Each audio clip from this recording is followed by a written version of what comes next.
देखिएन ब्राजिलको पारा देखिएन। वर्ल्ड कप जित्नु त परको कुरा, यो फ्लप हुने नै लक्षण छ। यो पर्फर्मेन्सपछि मोरोक्को भन्ने बित्तिकै जुन ठुलो टिम पनि नकआउट राउन्डमा थोर हुनेवाला छन्। अनि ब्राजिल भन्दैमा डराउनै पर्ने, रेस्पेक्ट दिनै पर्ने माहौल पनि रहेन भन्ने नै हो भने एन्चेलोटीको रियल माड्रिडले पनि कहाँ गेम डोमिनेट गर्थे र? ब्याक टु ब्याक युसिएल जितेकै हो। त्यति बेला पनि डिफेन्डिङ र स्पेसल प्लेयरहरूबाट स्पेसल मोमेन्ट्सले गर्दा जितेकै हो। अब ब्राजिल पनि यस्तैमा भर पर्नुपर्ने हो त? जे भए पनि यो म्याचले बल्ल वर्ल्ड कपको बिग म्याच जस्तो भाइब्स दियो। यो म्याचको गोलहरू कसरी भयो र प्लेयरहरूको पर्फर्मेन्सलाई मजाले गहिराइमा छलफल गरेर हेरौँ है त। सुरुमा त गोल कसरी भयो हेर्दौँ।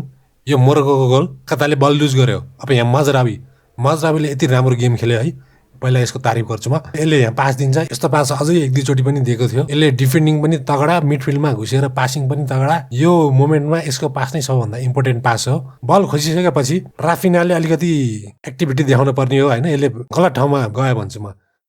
यो राफिना यहाँ सेन्टर ब्लक गर्न जानुपर्ने हो। यता गएको भए यो डाइनल पासको लागि यो बाटो बन्द हुन्थ्यो। अब राफिना त्यहाँ गएन। क्यासामेरोलाई पनि के दोष दिनु, उसको काम पनि सकेसम्म सेन्टर नै प्रोटेक्ट गर्ने हुन्छ। अब यो ब्रुनो गिमारेस यहाँतिर फसेको छ। ब्राहिम डियाज पासको वेट कति मिटर दिएको छ ब्राजिलको दुईटा डिफेन्डरको ठ्याक्कै बिचमा। अनि फिनिसिङ त झन् के कुरा गर्नु, मिठो फिनिसिङ है।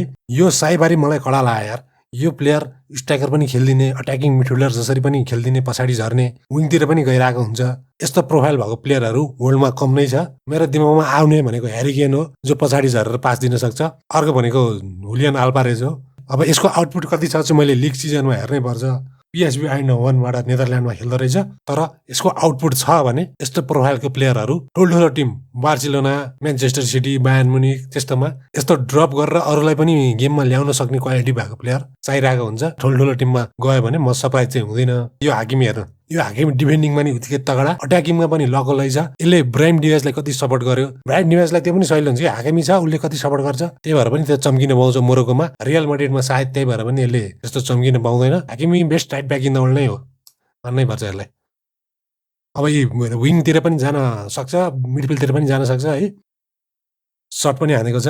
ब्राजिलको गोलमा छ। ब्राजिलमा चाहिँ अब ट्याक्टिक्स मोरोक्कोको मिस्टेक भन्दा पनि यो भिनीकै इन्डिभिजुअल ब्रिलियन्स हो।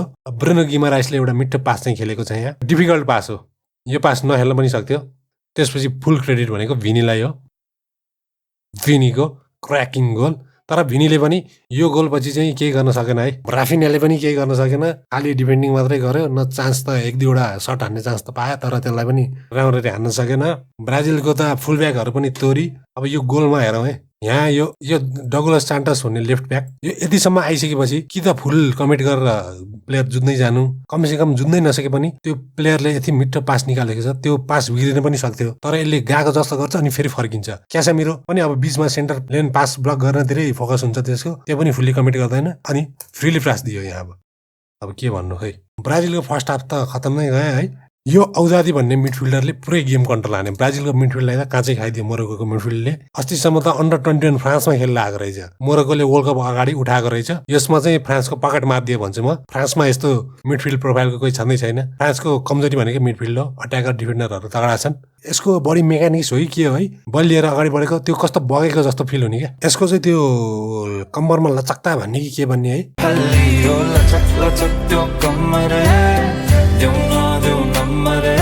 ठुल्ठुलो क्लबहरूले यसलाई टार्गेट हान्छ होइन। यो गेम अगाडि नै फुटबल नर्डहरू, एनालिस्टहरू, एक्सपर्टहरूले यो औजादीलाई हेर्नुपर्छ है, यो गेममा यो खतरा प्लेयर छ भनेर भनिरहेको थिए। नभन्दै यसले स्ट्यान्ड आउट पर्फर्मेन्स नै दिएको छ। अब यसको ठ्याक्कै अपोजिट क्यासेमिरो, जसलाई हाफ टाइममै सब हानिदियो। Leave the football before the football leaves you भनेर चाहिँ नभनौँ, तर म्यान्चेस्टर युनाइटेडमा उसको सिजन राम्रो गएको थियो। त्यो मिडफिल्ड डाइनामिक्स नमिले कि पाकेता ब्रुनो गिमाराइससँग पार्टनर को छ, टिमले कस्तो खेल्छ त्यसमा नि फरक पर्छ क्या। नत्र अब कुनै ट्याक्टिक्स, कुनै गेम प्लान अनुसार क्यासेमिरो एक्सपोज हुने पनि हुनसक्छ। अब ब्राजिलको लाइनअपको कुरा गर्नुपर्दा इगोर थियागो खेलायो। इगोर थियागोले एउटा मिठो चान्स मिस गर्यो है। अब इगोर थियागो भएपछि सेन्टरमा प्रेजेन्स चाहिँ हुने हो होइन, यो मिस गरेको छ यसरी। मतियास कुन्या त्यस्तो प्लेयर भएको भए चाहिँ भिनी, राफिनिया, पाकेता इन्टरचेन्ज गर्दै कोही विङमा जाने, कोही सेन्टरमा आउने, यसरी फ्लुइड अलिकति होइन बगेर सल्ल बगेर एउटै पोजिसनमा फिक्स हुन नपरी खेलेको भए अझै इम्प्याक्ट पर्न सक्थ्यो कि। एउटा प्लेयर थियो जो चाहिँ सेन्टरमा प्रेजेन्स पनि हुन्थ्यो अनि यसरी सल्ल बग्न पनि सक्थ्यो, अरूलाई गेममा ल्याउन पनि सक्थ्यो। जाओ पेड्रो त्यो चाहिँ अहिले आएर ठुलै मिस्टेक मिस्ड अपर्च्युनिटी नै देखिरहेको छ। अब एउटा प्लेयर चाहिँ सब्स्टिट्युटबाट आउँछ कि भनेर आएको थियो, त्यो हो इन्डिक, आएन। अब इन्डिक भर्खर फुच्चे छ, वर्ल्ड कपमा खेलाउनु पर्छ भन्ने के छ, स्क्वाडमा आइहाल्यो त भन्ने जस्तो कुरा पनि होला।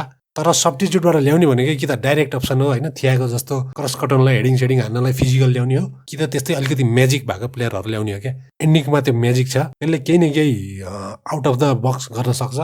त्यही भएर इन्डिकलाई अब अरू गेममा चाहिँ सबमा ल्याओस् भन्न चाहन्छु म।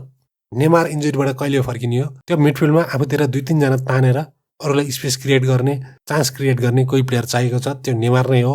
अब यो फिटनेसमा कहिले आउँछ, आएपछि पनि कति मिनट खेल्न सक्छ, सब्स्टिट्युट मात्रै हो कि फुल 90 सक्छ कि यो थाहा नै छैन। यो उस्तै परे यो गेमै नखेलिकन घर बिदा पनि हुनसक्छ ब्राजिलको पारा हेर्दा। कन्क्लुजन गर्नुपर्दा ड्र रिजल्ट दुइटैको लागि फेयर रिजल्ट नै हो। कुनै टिम फर्स्ट गेमदेखि नै वर्ल्ड कप जित्ने टिम जसरी खेल्नुपर्छ भन्ने पनि छैन। Last season Argentina first game हारेको हो, अर्जेन्टिनाले पनि 2-3 गेम पछि आफ्नो बेस्ट 11 बेस्ट प्लानहरू पत्ता लगाएको हो। ब्राजिलले पनि त्यसरी नै पत्ता लगाउन सक्छ कि एन्जेलोटीमा त्यो छ, गेमभित्रै प्लान चेन्ज गर्ने अथवा म्याच पछि प्लेयरहरू चेन्ज गर्ने। अब लाइनअपमा केही चेन्ज आउँछ कि अथवा प्लेइङ प्लानमा केही चेन्ज आउँछ कि हेरौँ है। ब्राजिल फ्यानहरूले आश मारिहाल्ने स्थिति छैन, तर अबको 2 गेममा पारा देखिन्छ। स्कटल्यान्ड हैटीमा स्कटल्यान्डले जित्यो, तर राम्रो गेम हैटीले नै खेलेको थियो, त्यही भएर हैटी पनि कमजोर हुनेवाला छैन। स्कटल्यान्डलाई एक लेभलले स्ट्रङ नै मानिन्छ, त्यो पनि सहिलो हुनेवाला छैन। यो दुइटामा अलिकति चेन्जेसहरू ल्याएर अलिकति पारा आउन थाल्नु पर्यो। वर्ल्ड कप तातेको छ, अब जर्मनीको म्याच छ, जर्मनीको म्याचको छलफललाई भेटौँला।